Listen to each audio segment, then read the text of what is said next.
Yes? Teka lang. Yung tanong dito, sky's the limit, di ba? Basta lang sa paksa. Yes, kahit ano, basta nasa topic tayo at hindi tayo out of topic, okay? Okay, so teka, ready ko lang yung aking 20 seconds, okay? Time will start now. Tanong. Unang tanong, may pangalan ba ang Iglesia Tatag ni Cristo? Sagot. Okay. Okay, sasagot ako.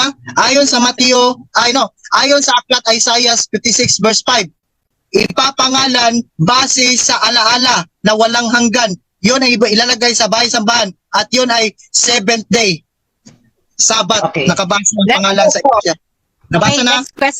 next question. Sa panahon ba ng Isaias na nilatag mo, may mga Kristiyano na ba nun?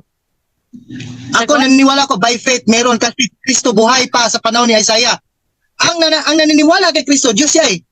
Christian yun. Follower of Christ. Next question. Sagot. So sinasabi mo, sa panahon ni Isaiah, with Old Testament, may mga Kristiyano na.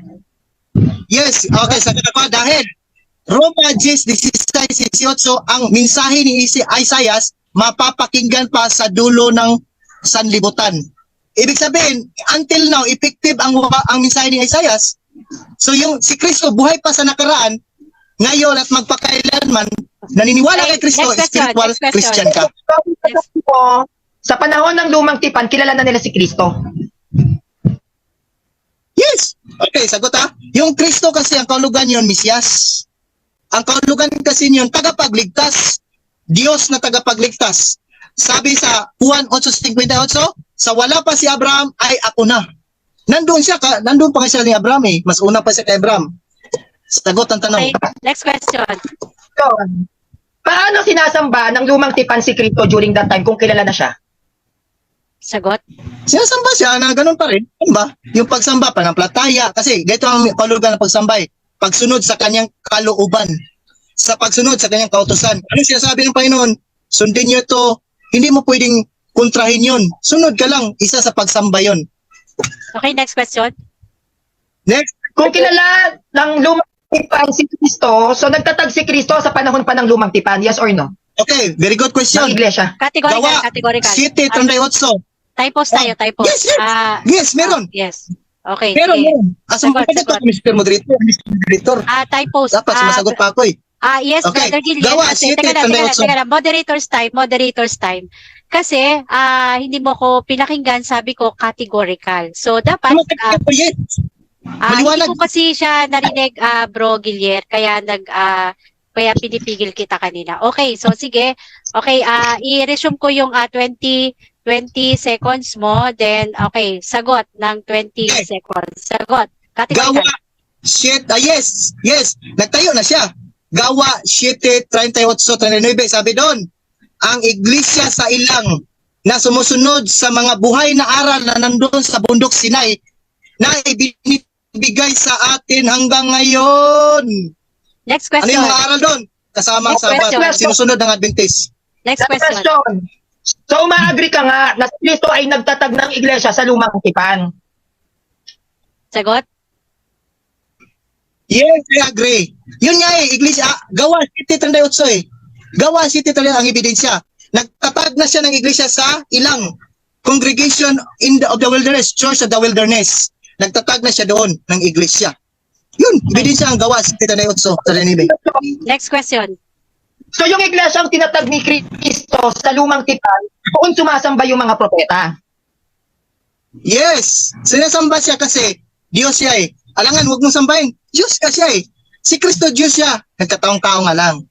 Okay, next question. Okay, next question. Next Salamat. question. So, yung tinatag ni Kristo ng Iglesia sa lumang tipan, doon din sumasamba si Moises. Yes, si Moises kasi tagasunod ni Kristo yun. Yun ang spiritual Christian. At saka ang Christian, spiritual Jew din siya. Roma 3, 20 hanggang 28-30. Hindi kailangan ng Hudyo sa laman at muka. Hudyo ka sa puso. Spiritual Jew ang mga Christian. Okay, next question. Tagasunod ba ni Moises si Kristo? Tagasunod ba ni Kristo si Moises? Tagasunod ni Kristo si Moises? Yes or no? Yes, yung nagsabi ng I am, yes. Yung nagsabi ng I am doon sa burning bush, sinabi ni Kristo siya yon. Juan 8:58. Sa wala pa si Abraham ay ako nga. I am that I am. Siya yun. Nakipag-usap kay Moises. Okay, next question.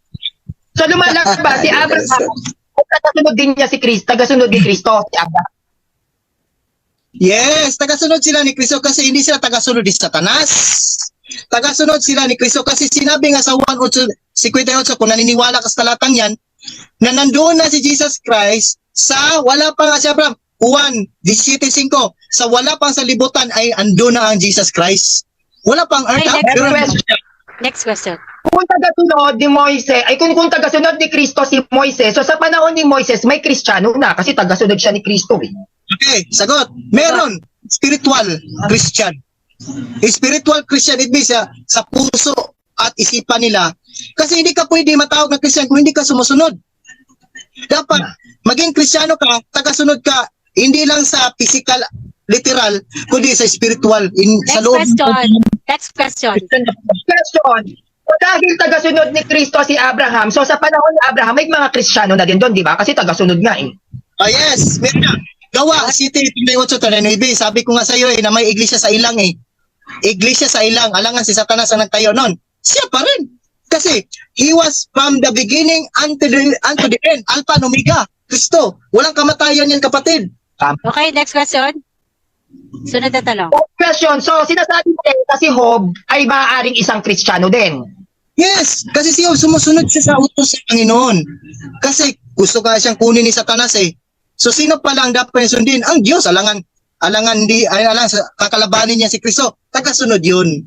Nasaktan nga siya eh. Bakit So, may next question. So, meaning to say, si Noe, yung umano yun nung gumawa ng arka, Kristiyano din yun. Siyempre, susunod yan kay Kristo, di ba? So, Kristiyano din siya dapat, di ba? Yes or no? Yes. Kasi ang ebidensya nga doon yung iglesia sa ilang. Iglesia sa ilang yung sa gawa ba? Tandayotso, yung sa gawa. Okay, so time is up. Okay, so yan, medyo talagang mainit na. Mainit na po yung panahon, mainit din po ang ating talakayan ngayon. Okay.